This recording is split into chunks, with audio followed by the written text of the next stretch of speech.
ciclo de Krebs, aquele piruvato que chegou lá da etapa da glicólise, proveniente da oxidação da molécula de glicose, ocorreu a reação aqui, ocorreu a liberação do CO2, a liberação de elétron e a liberação de hidrogênio. O elétron e o hidrogênio, ele foi utilizado para reduzir o NAD. Aqui ocorreu uma reação com a coenzima A, formou o acetilcoenzima A. Então, aqui no ciclo de Krebs, o acetilcoenzima A ele tem que ser formado para que ele possa entrar no ciclo de Krebs. O acetilcoenzima A ele é formado por duas moléculas. Ele vai se ligar, dois carbonos, perdão. Ele vai se ligar a essa substância aqui, ó, de 4 carbono, que é o oxaloacetato. Esse oxaloacetato é uma molécula com 4 carbonos. Por que esse acetilcoenzima A ele vai se ligar com o oxaloacetato? Para que ele consiga retirar o máximo de energia dessa molécula. Porque se ele entrasse no ciclo livre aqui, eu iria só ter uma quebra aqui, ó, e iria liberar uma quantidade de energia.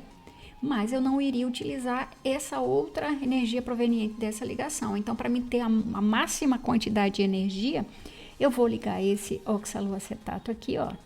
Tá, liguei. Perdeu a coenzima A e eu formei o citrato, que é uma molécula com 6 carbonos. Aqui ocorreu, ó, a quebra, com uma quebra. Toda vida que ocorre a quebra de uma ligação química, ocorre liberação de energia. Ocorreu liberação de energia de hidrogênio, aparece quem? Aqui na cena, o NAD. Ocorreu a formação do NAD, NADH, ou seja, ocorreu a redução. Ocorreu a liberação de um CO2, certo? Liberação de CO2 e a formação do NAD. Ocorreu outra quebra. Então, aqui, ó, tinha 6, eu quebrei, formei um CO2. Ocorreu liberação, quando eu quebrei, liberação de elétrons e hidrogênio, reduzi o NAD. De novo, ó, só que aqui eu estava com 5, ó, quebrei de novo, dei outra quebra. Quando eu quebro, libera energia e hidrogênio. Quem que aparece na ação? Os transportadores de elétron, o NAD. Ocorreu redução, liberou o CO2. Se você reparar, ó, eu já gastei um CO2 aqui, outro CO2 aqui, outro CO2, ou seja, eu oxidei completamente essa molécula aqui de piruvato. Quebrei aqui as 3. Então, a partir daqui, inicia-se o processo de recuperação aqui, ó, que vai recuperar essa molécula de oxaloacetato e nesse caminho vai ocorrer, ó, a formação de uma molécula de ATP aqui. Vai ser incluído uma molécula de fosfato que vem daqui. Posteriormente, ocorre a formação do FAD, ocorre a formação do NAD. Em várias reações aqui, a gente tem várias reações químicas ocorrendo aqui, para posteriormente formar de novo o oxaloacetato. Por que esse oxaloacetato ele tem que ser formado de novo? Porque eu vou precisar desse oxaloacetato para se ligar com o próximo acetilcoenzima A que entra aqui. Desse ciclo de Krebs, qual vai ser o produto desse meu ciclo de Krebs? Produtos formados do ciclo de Krebs por cada ácido pirúvico. Professora, por que tu falou aqui cada ácido pirúvico? Quantos ácidos pirúvicos são formados da oxidação de uma molécula de glicose? 2 ácidos pirúvicos. Então, aqui eu só estudei um ácido pirúvico. Então, significa que para eu oxidar completamente uma molécula de glicose aqui no meu ciclo de Krebs, eu preciso dar 2 voltas. Então, eu tenho que ter 2 ciclos. Então, cada ciclo desse eu vou utilizar o quê? Um ácido pirúvico, que vou formar acetil. Para mim quebrar o outro acetilcoenzima A, que é proveniente do outro ácido pirúvico, vou ter que dar outra volta. Então, vocês têm que ficar muito atento, porque isso normalmente são as cascas de banana. Para mim oxidar completamente uma molécula de glicose, eu vou liberar uma molécula de glicose, 2 ácidos pirúvicos. Então, o ciclo tem que ter 2 ciclos para mim oxidar completamente a molécula de glicose, ou seja, os 2 ácidos pirúvicos que vieram provenientes da molécula de glicose.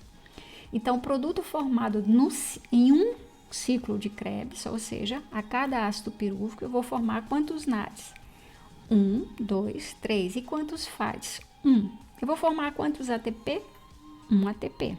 E para me oxidar completamente uma molécula de glicose no ciclo de Krebs, eu vou produzir o quê? Qual vai ser o meu produto final da molécula da glicose?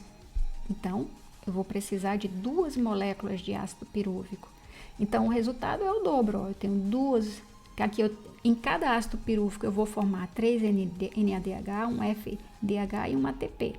Então, se eu tenho 2 moléculas de ácido pirúvico, eu vou formar o dobro. Se aqui é 3, vamos ser 6. Se aqui é 1, 2 e 2. Isso é o que vai ocorrer no processo do ciclo de Krebs. E aí nós vamos ver a próxima etapa, que é realmente onde ocorre a produção de uma grande quantidade de ATP.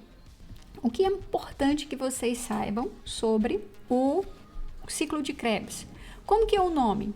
Ácido, ciclo do ácido cítrico, você pode chamar, ou ácido tricarboxílico ou ciclo de Krebs, porque ele recebe esse nome porque foi o Hans Adolf Krebs que elucidou esse ciclo. Onde ele ocorre? Isso é importantíssimo, ele ocorre na matriz mitocondrial. Professor, ele ocorre na mitocôndria, beleza. Mas onde na mitocôndria ele ocorre? Na matriz mitocondrial. Eu tenho que saber isso? Tenho, porque a outra etapa ocorre em outra parte da mitocôndria. Procedimento. Para que ele entre no ciclo de Krebs, aquela que a gente viu, o ácido pirúvico, ele tem que ser convertido em acetilcoenzima A. Isso daqui já caiu várias questões no Enem, então é interessante que vocês saibam. Quando o ácido pirúvico ele chega na mitocôndria, ele tem que ser convertido em acetilcoenzima A, para que ele possa entrar no ciclo. E cada acetilcoenzima A, ele vai me liberar o quê? Então, o ciclo de Krebs, ele vai liberar CO2, vai liberar ATP, NAD e FAD. A cada ciclo de Krebs irá formar um ATP, 2 CO2, 3 NAD e um FAD. A cada ciclo, mas se eu perguntar para oxidar completamente uma molécula de glicose, então eu preciso o quê? De 2 ciclos. Então tem que ficar muito claro isso na cabeça de vocês.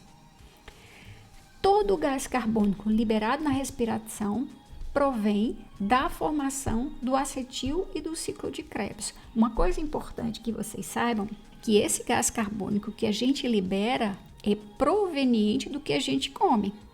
Então, tudo que a gente expira, o gás carbônico que a gente põe para fora, é proveniente do que tu comeu no almoço, no café, que é o produto do processo de respiração, que é o produto da quebra daquela molécula de glicose que você consumiu.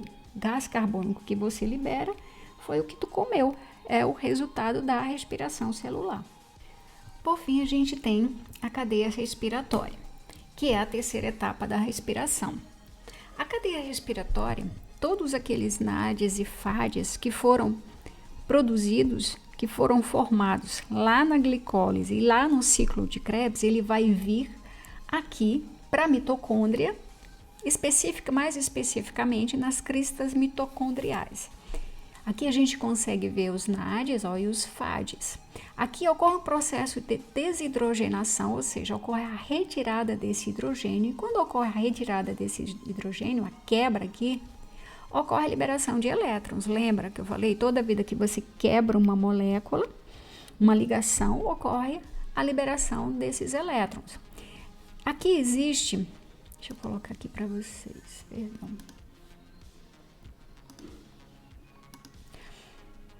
Aqui existe uma série de proteínas e essas proteínas são chamadas proteínas transportadoras de elétrons. Quando ocorre o processo de desidrogenação, a quebra dessa ligação liberando o hidrogênio, ocorre a liberação desses elétrons e esses elétrons eles vêm para cá e são transportados por essas proteínas.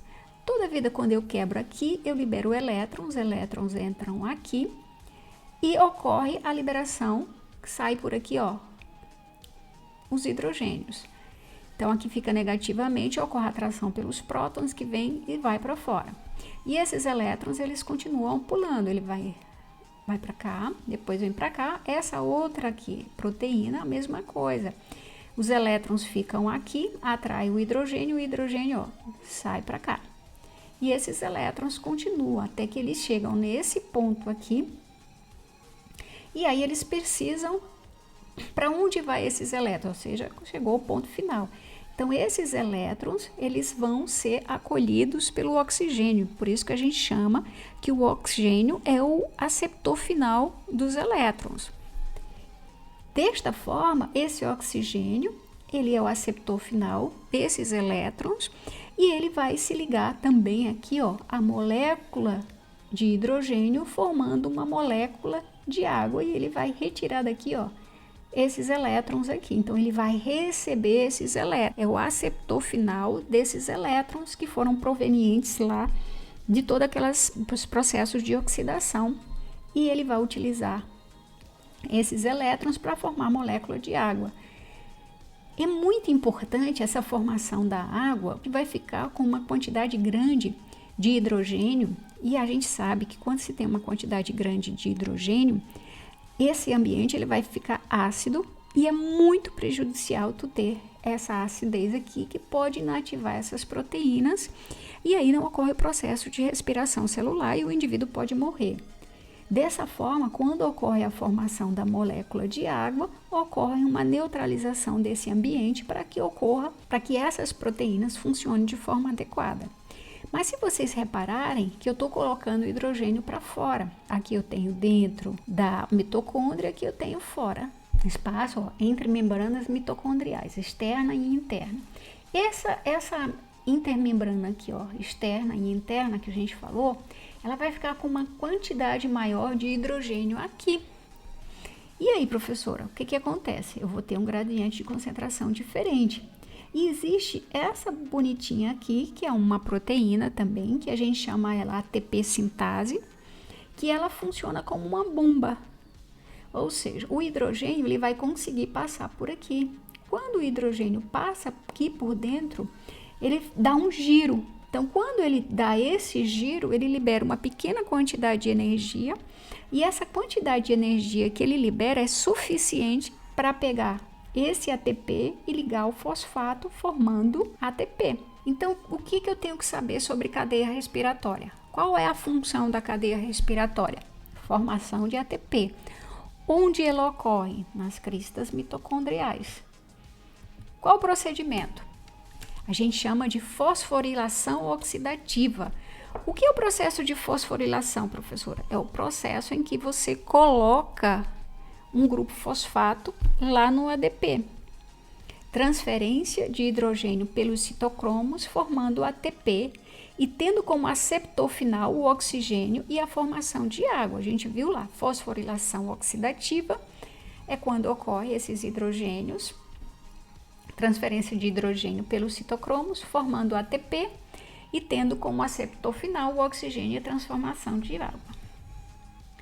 O rendimento energético para cada molécula de glicose é 36 ou 38 moléculas de ATP.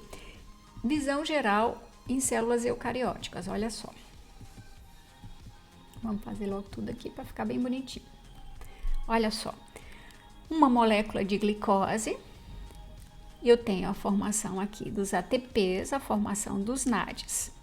Foi isso que a gente viu, a formação dos 2 NADs, 2 ATPs e a formação de 2 moléculas de piruvato.